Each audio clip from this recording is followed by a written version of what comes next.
Topic है एक चर वाले समीकरण। पहला क्वेश्चन दिया हुआ है 5x + 3 = 7 + 3x।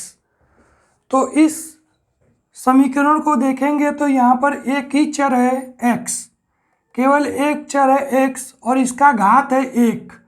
तो जिस भी समीकरण का घात 1 होता है उसको रैखिक समीकरण बोलते हैं। तो इस रैखिक समीकरण में हमें x का मान ज्ञात करना है। तो x वाले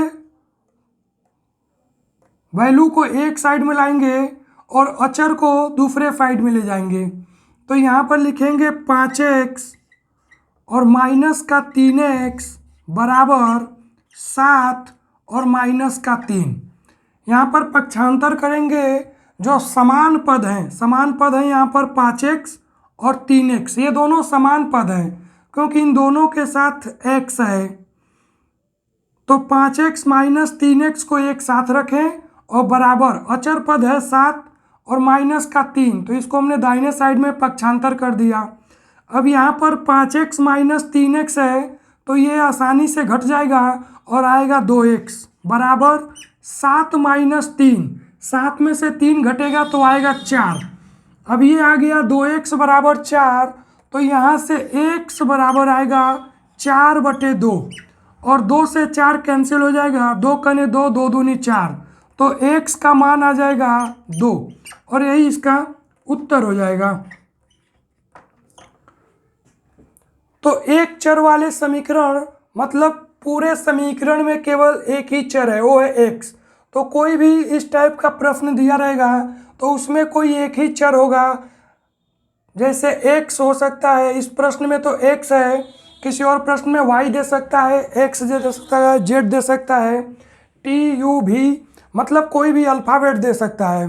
तो अगर क्वेश्चन में समीकरण दिया हुआ है उसमें कोई अल्फ़ाबेट का अक्षर है तो वो चर होगा, और अचर होगा कोई भी न्यूमेरिकल नंबर, कोई भी आंकिक संख्या दिया रहेगा तो वो अचर पद होगा। अगला प्रश्न दिया हुआ है x बराबर 2/10 इंटू ब्रैकेट में x + 20। तो इस समीकरण को हल करके x का मान फाइंड करना है। तो यहाँ पर भी देखेंगे तो एक ही चर है केवल x, और इस x का घात 1 है, तो ये एक रैखिक समीकरण है।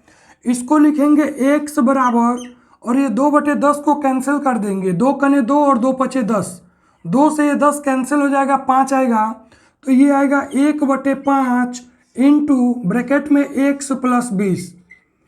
अब इसको फिर ब्रैकेट को ओपन करके गुणा करेंगे तो आएगा 1/5 × x और प्लस 1/5 × 20।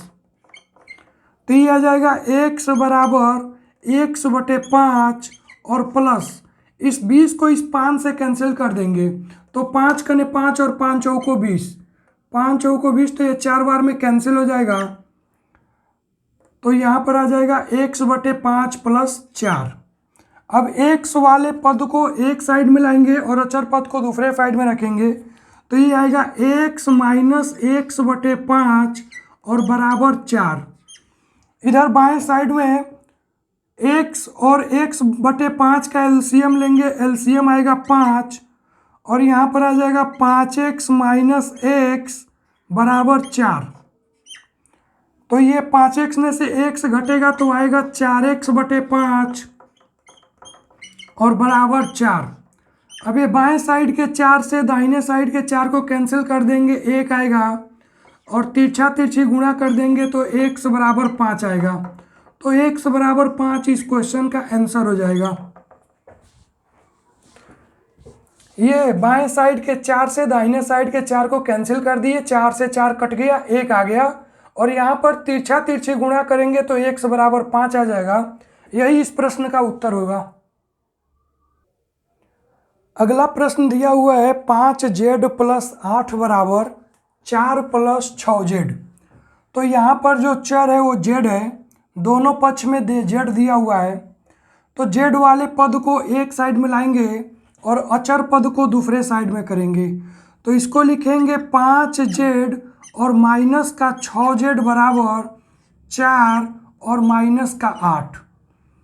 अब 5z में से 6z को घटाएंगे तो ये आएगा माइनस का z बराबर 4 माइनस 8 है।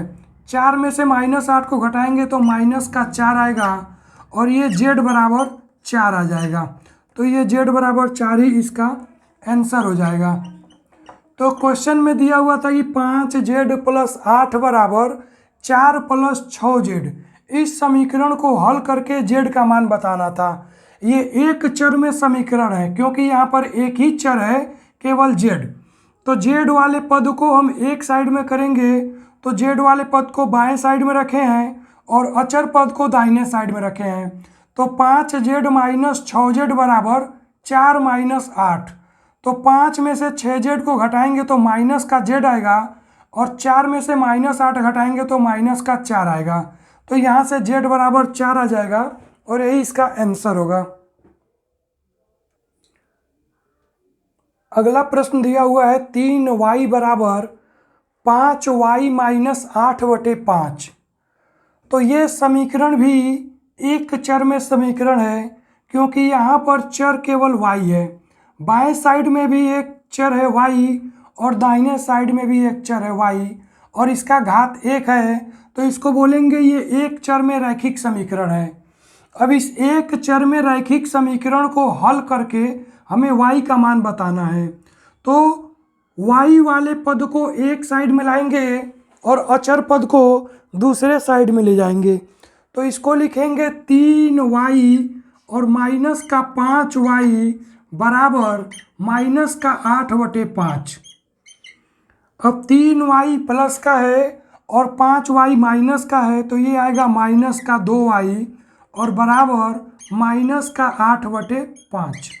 तो यहाँ से y बराबर आएगा माइनस का 8/5 गुणे माइनस का 2।